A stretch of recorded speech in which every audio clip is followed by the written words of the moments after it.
Pasará una mañana, despertará y nada habrá, solo el llanto y el lamento, y la muerte la reina será. Todo habrá terminado, es el final, pero algo yo sé, que no estaré presente, me habré ido al cielo con él. Pongamos nuestra mirada únicamente en las cosas de arriba.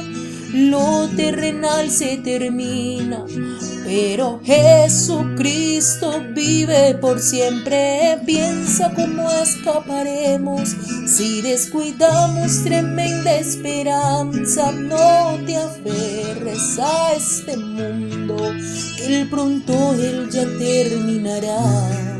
Es que Cristo viene ya. Muerte, maldad y violencia, desastres y guerras azotan la tierra. El corazón del planeta estremece sus bases, reclama justicia. Todo está escrito y se cumple, ya no hay marcha atrás, Jesucristo regresa. El momento más terrible del mundo, pero en el cielo todo es fiesta.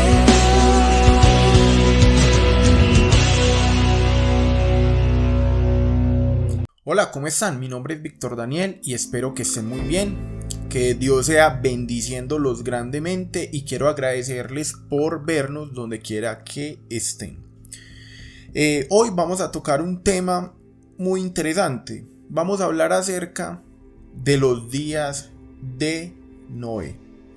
Yo sé que este tema realmente es un tema interesante y a la vez es un tema enigmático, y es un tema del cual nosotros hoy en día más que nunca tenemos que estar pues apercibidos, ¿cierto? Es un tema que nosotros hoy en día tenemos que analizar, verlo de manera profunda, ya que Jesús nos dijo a nosotros que su retorno, su regreso sería precisamente como esos días. Entonces vamos a ver cuatro puntos comparativos entre los días de Noé y esta generación, y nos vamos a dar cuenta qué tan similares son. Antes de continuar, recuerden suscribirse al canal, ya que estamos tocando constantemente este tipo de temas, porque es muy importante que estemos despiertos, es muy importante que nos demos cuenta del tiempo en el que nos encontramos, ¿cierto? Y también los invito a que nos sigan en nuestra página de Facebook, en la cual nos pueden encontrar tanto en YouTube como en Facebook como Ministerio El Camino 444. Allí nos van a encontrar. Entonces vamos a iniciar este tema. Punto número 1.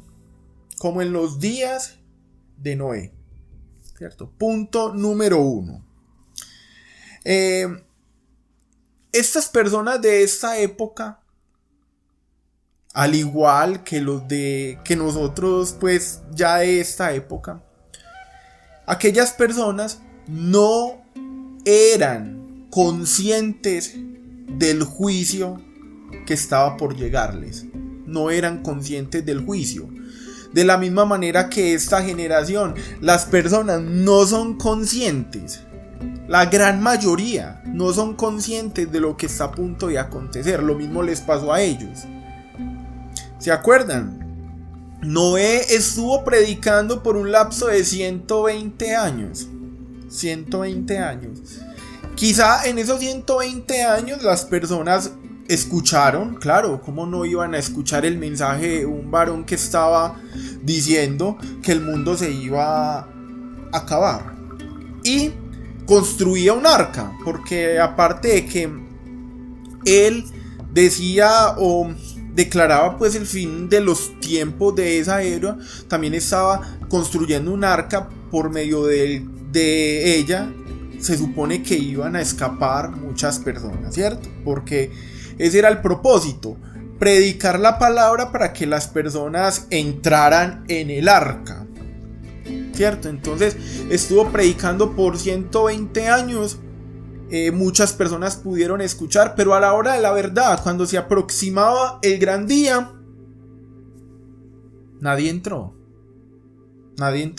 La palabra dice que se salvaron 8 personas, incluyendo pues a Noé. Nadie entró en el arca de salvación, ¿cierto? Nadie, después de tanta labor. Pues que solamente imagínense, predicar dando el ejemplo de que va a haber un diluvio, el mundo se va a acabar, y miren que esto no es una locura, esto no es un invento. Yo junto pues con mi familia estamos construyendo un arca. Cambien su manera de pensar, cambien su manera de vivir, porque pues suponemos que el mensaje siempre fue el mismo, ¿cierto? El mensaje del arrepentimiento, el mensaje del cambio, el mensaje de la transformación de la mente, del alma, ¿cierto? Y al final nadie entró en el arca, a excepción pues de Noé, su familia y todos aquellos animales. Entonces es muy interesante porque Lucas 18:8 dice: os digo que pronto les hará justicia, pero cuando venga el Hijo del Hombre, hallará fe en la tierra. Es interesante porque aquí hay una pregunta que nosotros nos tenemos que responder. ¿Será que cuando el Hijo del Hombre venga, hallará fe en la tierra? ¿Será que hallará fe en ti? ¿Será que hallará fe en mí? ¿Será? Es muy interesante esto porque Jesús lo dijo, como en los días de Noé, ¿cierto? Entonces, Lucas capítulo 17 nos dice: mas como en los días de Noé, así también será en los días del Hijo del Hombre. La gente comía, bebía, se casaban, se daban en casamiento, hasta el día en que Noé entró en el arca, y vino el diluvio y los destruyó a todos. Asimismo como sucedió en los días de Lot. La gente compraba, vendían, plantaban, se casaban, hacían de todo, una vida común. Hasta el día en que Lot salió de Sodoma y llovió del cielo fuego y azufre y los destruyó a todos. ¿Sí se dan cuenta? Es que es igual. Ya Jesús nos lo dijo. Tiene que haber una similitud única, una similitud pues extraordinaria. Y eso es prácticamente lo que está aconteciendo. Lo que sucedió en los días de Noé se está volviendo a repetir y la gente no está despierta. La gente sigue comiendo, la gente sigue bebiendo, la gente se sigue casando, la gente se sigue dando en casamientos. Ahora bien, hay que aclarar algo. Comer no tiene nada de malo.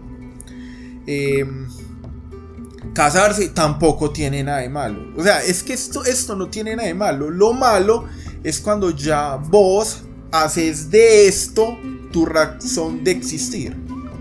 Cuando ya vos haces de esto tu única motivación de vida.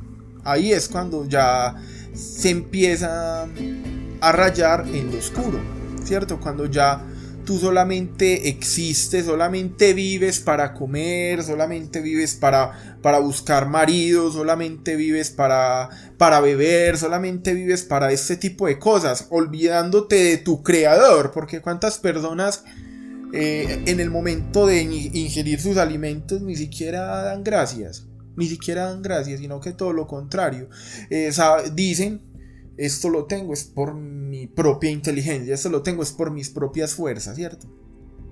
No les interesa. ¿Cuántas personas en esta época, en vez de estar en comunión íntima con Dios, están más preocupados por buscar pareja. Hombres que se preocupan más por buscar mujeres y mujeres que se preocupan más por buscar hombres. ¿Cierto? En vez de estar apercibidos. Todo esto no tiene nada de malo, pero se tiene que hacer en orden y no priorizar ese sentimiento. Bueno, si en esta época Dios te quiere dar un esposo, te quiere dar una esposa, perfecto, pero que tu prioridad sea la búsqueda del reino de los cielos, que tu prioridad sea la búsqueda de las almas, que tu prioridad sea llevar este mensaje a todas partes, ¿cierto? Esa es la manera en la que podemos estar despiertos. Esa es la manera, llevando el mensaje, llevando la antorcha del evangelio. Es la manera que nosotros tenemos de estar despiertos, de tener nuestras vasijas llenas de aceite, ¿cierto? Entonces nos fijamos que en aquella época no estaban apercibidos, no estaban despiertos.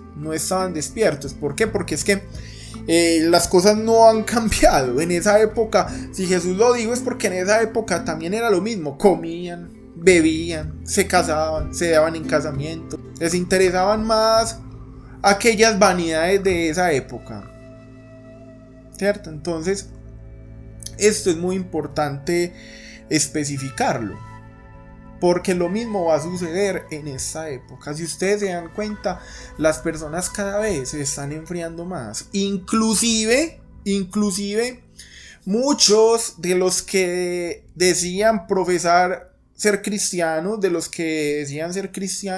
en esta época, con este nuevo suceso que está pasando, muchos, en vez de entregarse a Dios, antes se apartaron de él, ¿cierto? Se separaron más de él. ¿Cuántos no hemos escuchado? Pero es que mira que fulano ya no es cristiano. O fulano ya no sigue a Jesús, o ya está haciendo otras cosas indebidas, ¿cierto? ¿Cuántos no? Y nosotros decimos, pero ¿cómo puede ser posible que haya hecho precisamente en esta época, cuando nos encontramos tan cerca de la venida de nuestro Dios? Por eso esa pregunta que está en Lucas 18:8, Dios te la hace a ti y también me la hace a mí, ¿cierto? Cuando venga el Hijo del Hombre, hallará fe en la tierra. Cuando venga el Hijo del Hombre, tu lámpara estará llena. Cuando venga el Hijo del Hombre, tendrás la antorcha encendida esperándolo en luz, ¿cierto? Cuando venga el Hijo del Hombre, ¿cómo vas a estar tú delante de él? ¿Cierto? Entonces miramos que esa generación fracasó por eso precisamente. Fracasó porque no se prepararon. No se enteraron de que algo grande y terrible, el juicio, se acercaba. Y lo mismo sucede con esta generación. Algo grande, lo más grande de la historia del género humano está a punto de ocurrir. El regreso, el retorno de Dios, del Dios bendito en gloria, en majestad, a juzgar a la humanidad. Ese evento está pronto a ocurrir, pero las personas siguen más preocupadas por qué comeremos, qué beberemos, dónde vamos a hacer la fiesta el próximo fin de semana, cuál es la mejor marca de whisky, partido político derecha, izquierda, el carro del año, la universidad, las riquezas, tantas cosas, ¿cierto? Es triste cuando uno ve todavía gente planeando cosas que uno dice, pero ¿cómo? O sea, ¿por qué? Si efectivamente todo se ve que falta poco. Pero es porque no están despiertos, no se apercibieron ni han entendido de que algo grande se acerca, lo más grande de todos, ¿cierto? Primera de Tesalonicenses, capítulo 5, del 2 al 4, nos dice de la siguiente manera. Aquí es muy interesante como Pablo nos lo indica: porque vosotros sabéis que el Señor vendrá como ladrón en la noche, que cuando digan paz y seguridad, ¿y se dan cuenta? Cuando, o sea, Jesús va a venir en un tiempo donde se está declarando en todas partes paz y seguridad. Que cuando digan paz y seguridad, entonces vendrá sobre vosotros destrucción repentina, como los dolores de parto a la mujer encinta, y no escaparán. ¿Sí se dan cuenta? Cuando digan paz y seguridad. Por eso es que en Mateo 24 dice, después de la tribulación de aquellos días.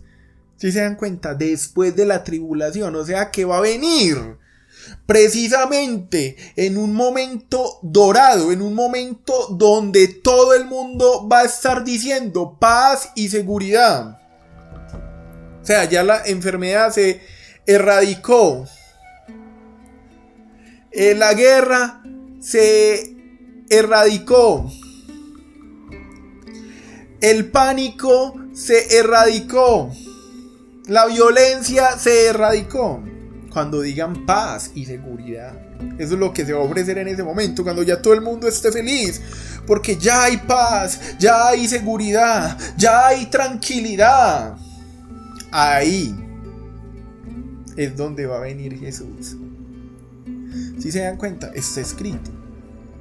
Ven, cuando digan paz y seguridad, vendrá sobre vosotros destrucción repentina.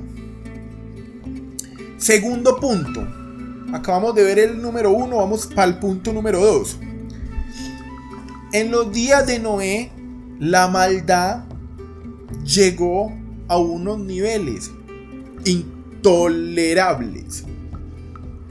En los días de Noé, la maldad llegó a unos niveles intolerables. Ya Dios no soportaba la maldad del género humano. Por eso en Génesis capítulo 6 verso 5 dice: y vio Dios que la maldad de los hombres era mucha en la tierra, y que todos los designios de los pensamientos del corazón de ellos era de continuo solamente al mal. O sea, de continuo. Solamente pensaban en todo lo que les venía a la mente, siempre era en contra de lo divino, siempre era en contra de Dios, de lo que Dios había establecido, de lo que Dios había dicho, de lo que Dios había transmitido por medio del patriarca Adán. Todo era en contra de ello. Todo era en contra. Y eso fue lo que llevó a Dios a tomar la decisión de acabar con todo el género humano. Pero Dios, haciendo uso de su misericordia, haciendo uso de su amor hacia nosotros, también dio un tiempo de espera para poder llevar a cabo ese juicio. El tiempo de la construcción del arca, 120 años. Mucho tiempo para poder esperar, que su paciencia esperase de que el ser humano reflexionara, de que el ser humano cambiara, de que ese corazón torcido se enderezara. Pero no fue así. No fue así. No fue así. No, Dios esperó hasta el último momento. No quisieron entrar. No quisieron tener parte con él. La Biblia dice que Dios mismo cerró las puertas del arca. Ya. Porque cuando Dios abre una puerta, nadie la puede cerrar. Pero cuando Dios cierra esa puerta, nadie la puede abrir.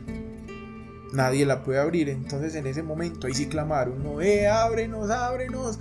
Porque acordémonos pues de que en esa época no llovía. En esa época Génesis 2 nos dice de que salía un vapor de la tierra que era que regaba toda la naturaleza, pues ese vapor regaba todas las plantas, todo. Entonces para estas personas era un suceso pues poco, o sea, era un suceso desconocido la lluvia. Pero en el momento en el que empezaron a ver cómo ya les empezaba a caer lluvia sobre sus cabezas, ahí sí se alarmaron. ¿Qué está pasando acá? No, ya eso fue una señal pues fuerte acerca de lo que se avecinaba. Ahí sí fueron donde Noé, y la puerta se cerró. No pudieron entrar. Recuerdan, lo mismo le decían a Jesús: danos una señal. Y Jesús les decía: no, a esta generación no se les va a dar señal. La única señal que van a tener es la de Jonás. La señal del arrepentimiento. No es lo único que van a tener, la señal de Jonás. Y Jesús predicó: arrepentidos y creed en el evangelio, el tiempo se ha acabado y el reino de los cielos se ha acercado, ¿cierto? Entonces, en esta época sabemos pues que la maldad del hombre está súper fuerte, está súper grande. En este momento a las personas, por quitarles un celular, primero les quitan la vida y después les arrebatan sus pertenencias. Así es que se pone el asunto. La vida de un hombre en esa época vale lo mismo que vale una bala. ¿Sí se dan cuenta? Guerras en todas partes, guerras, hambrunas, pestes, y todo eso ejecutado por mentes psicópatas, narcisistas, mentes psicópatas que solamente piensan en el poder, no les interesa el dinero porque ellos pueden fabricar el dinero, a ellos les interesa es el poder, ¿cierto? Aquí en Colombia inclusive estamos pasando por una temporada de una violencia pues extrema. En esta última semana han habido muchos paros, han habido pues muchas protestas muy muy fuertes, y todo esto se va a empezar a expandir de país en país, ¿cierto? Porque sabemos que todo esto son experimentos sociales para ver cómo evoluciona, cómo responde la gente acá, y después el mismo modo de operación hacerlo en otras partes, ya que sabemos que todo lo que está ocurriendo ya se llevó a cabo en otros países, posiblemente por allá en China. Lo hicieron, les salió bien, ahora vienen a experimentar aquí a Latinoamérica que la misma táctica se ponga bien, que primero se levante el pueblo en contra del gobierno para poder pues justificar, y después a la final termina levantándose el pueblo en contra del mismo pueblo, porque así es el juego, es un juego pues totalmente diabólico, pero así es el juego que ellos se inventaron, ¿cierto? Entonces sabemos que en esta época la violencia estaba demasiado fuerte, la inseguridad en las calles, todo ha cambiado, la supervivencia del más fuerte, que por cierto esa es la ideología que de niños le implantan a las personas en las escuelas. Por si no se han dado cuenta, esto es interesante, ¿cierto? La teoría de Darwin, la supervivencia del más fuerte, ¿cierto? Eso suena pues muy común, pero ya cuando tú estás en el mundo real, eso que ha sido implantado en tu subconsciente es lo que te lleva a convertirte en un animal. La supervivencia del más fuerte, aquí solamente importo yo, aquí solamente importa lo que me pertenece y lo voy a defender hasta la muerte. ¿Sí se dan cuenta? Como algo de levadura leuda toda la masa, un poquitico, en cualquier momento va a aflorar y va a sacar a la luz a un monstruo, ¿cierto? Que piensa con esa filosofía de vida. La supervivencia del más fuerte es lo que ha llevado a que las naciones se peleen. Es lo que ha llevado a que existan las bombas atómicas, las bombas de hidrógeno, las bombas biológicas. Es la supervivencia del más fuerte. Esa gran espada siempre es la supervivencia del más fuerte. Punto número 3. Los pecados de Sodoma y Gomorra son parecidos a los de nuestra sociedad. En Ezequiel capítulo 16 verso 48 dice algo muy interesante. Vivo yo, declara el Señor Dios, que tu hermana Sodoma y sus hijas no han hecho como tú, y tus hijas han hecho, pues esta fue la iniquidad de tu hermana Sodoma: arrogancia, abundancia de pan y completa ociosidad tuvieron ella y sus hijas, pero no ayudaron al pobre ni al necesitado, y se enorgullecieron y cometieron abominaciones delante de mí. ¿Sí se dan cuenta? ¿Qué se nos dice? La arrogancia. Cuando a nosotros se nos habla de Sodoma y Gomorra, lo primero que se nos viene a la mente es el pecado del homosexualismo, pues que ha sido el pecado representativo de esos sitios, ¿cierto? Pero aquí es interesante porque es que Ezequiel también nos está hablando de que uno de los pecados más sobresalientes era la arrogancia, la pereza. ¿Sí se dan cuenta? La arrogancia, el orgullo. Esto fue lo que llevó a esta nación, en parte, a su destrucción. Ya que, al igual que sucedió en la época de Noé, tampoco se enteraron de en qué época se encontraban. Estaban al borde de su destrucción. Estaban al borde de su castigo. Y nunca pensaron en el pobre. No pensaron en sus seres cercanos. No ayudaron al pobre ni al necesitado. Y se enorgullecieron y cometieron abominación delante de mí. Orgullo, indiferencia hacia el prójimo, Mateo 24, y por haberse multiplicado la maldad, el amor de muchos que se enfriará. No tuvieron misericordia hacia el prójimo y sus abominaciones que siempre los caracterizaron, ¿cierto? Vemos un ejemplo grande del orgullo y la arrogancia, la indiferencia, la burla que había en su corazón.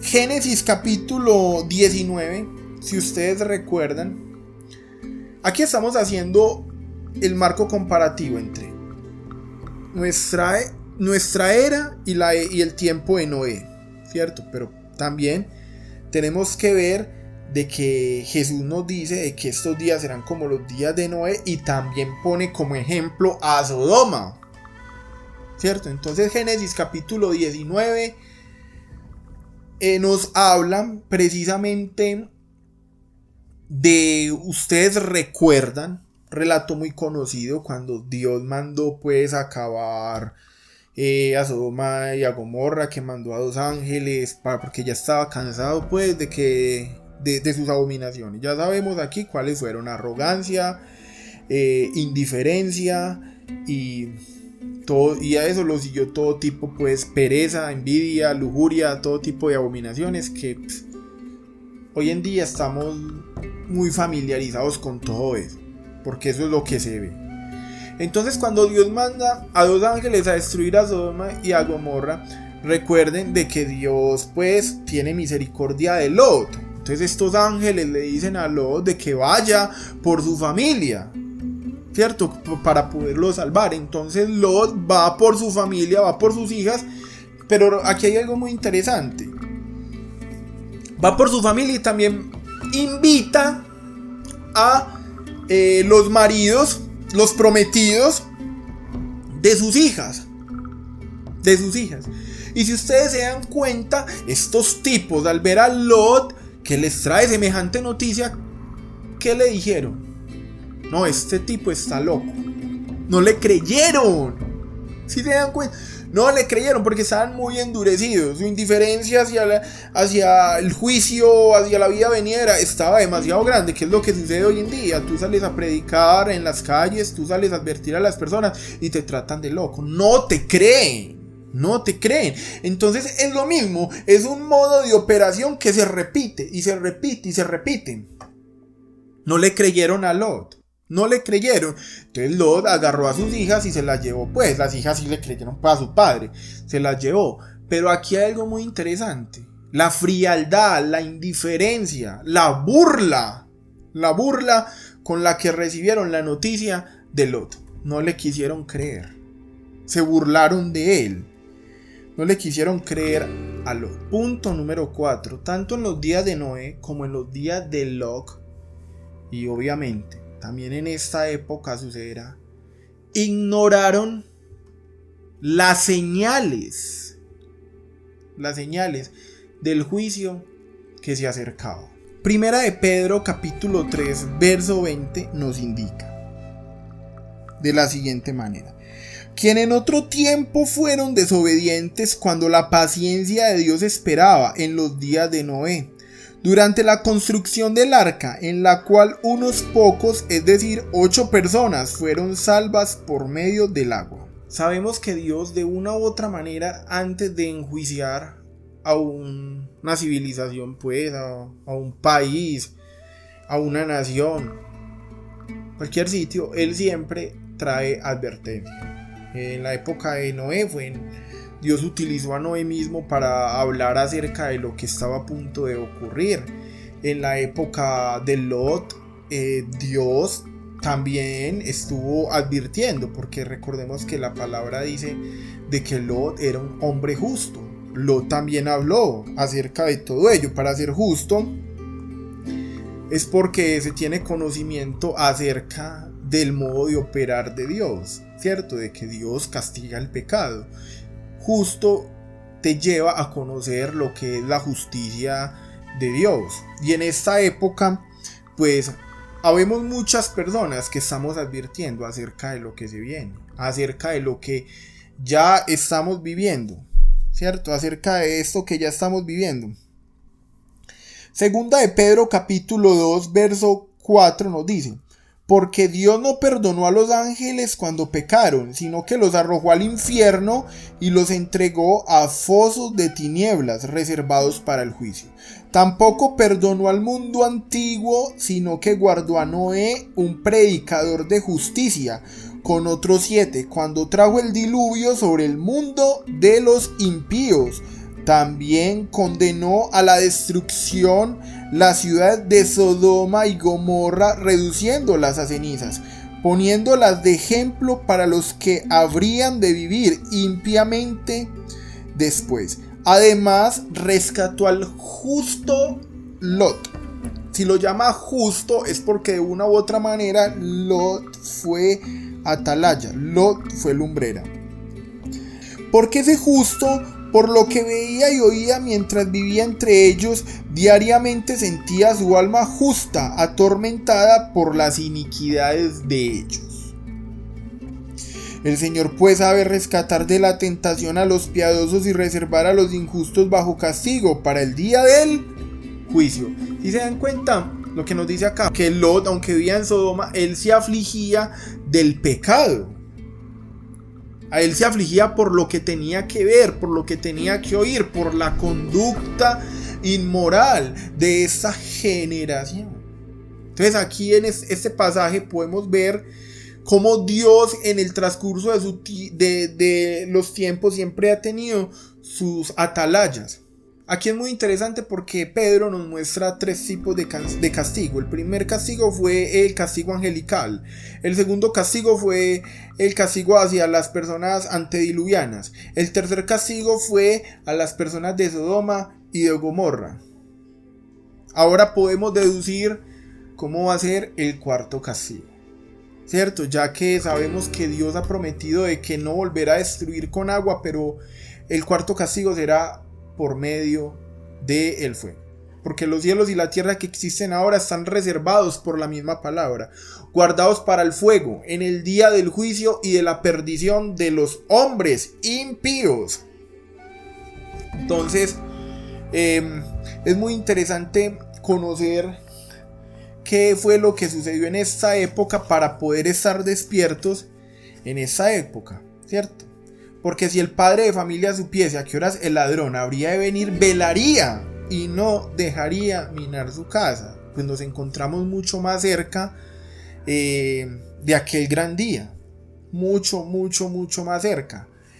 Tenemos que estar despiertos, tenemos que tener nuestras lámparas encendidas. Entonces vimos el punto número 1, no eran conscientes del juicio que se les acercaba. Punto número 2, en los días de Noé la maldad creció a niveles intolerables. Punto número 3, los pecados de Sodoma y de Gomorra son precisamente los de nuestra época. Y punto número 4, en los días de Lot ignoraban totalmente las advertencias del juicio que se acercaba. Entonces vemos que todo, tanto los días de Noé como los días de Lot, como nuestra época, se están conectando de una manera muy poderosa. Se están conectando. Jesús lo dijo, si nosotros queremos conocer cómo va a ser el desenlace de esta historia, tenemos que escuchar las palabras de Jesús. Y así fue como Él lo dijo. Él puso un marco comparativo en el cual esos sucesos se tenían que repetir y muchos más sucesos. Esto aquí solamente les acabo de mencionar 4 puntos. Para profundizar acerca de esto, los invito a nuestros estudios anteriores acerca de Enoch. Ahí hablamos también a mucha profundidad acerca de las modificaciones genéticas que se llevaron en la época de Noé, ¿cierto? Porque aquí estamos tratando parte de lo que sucedió. Mis hermanos, espero que les haya sido de bendición la enseñanza del día de hoy. Mucho ánimo, mucha fortaleza. Cuando estas cosas comiencen a suceder, erguíos y levantad vuestra cabeza, porque vuestra redención está cerca. Recuerden darle like a la enseñanza para que YouTube nos siga recomendando. También los invito a que dejen su comentario abajo en la caja, ya que para nosotros es muy importante saber ustedes qué piensan acerca de este tema. Valoramos mucho sus aportes y recuerden suscribirse al canal. Sean bendecidos en el nombre de Jesús y compartan la enseñanza para que llegue a todos los elegidos del plano. Bendiciones.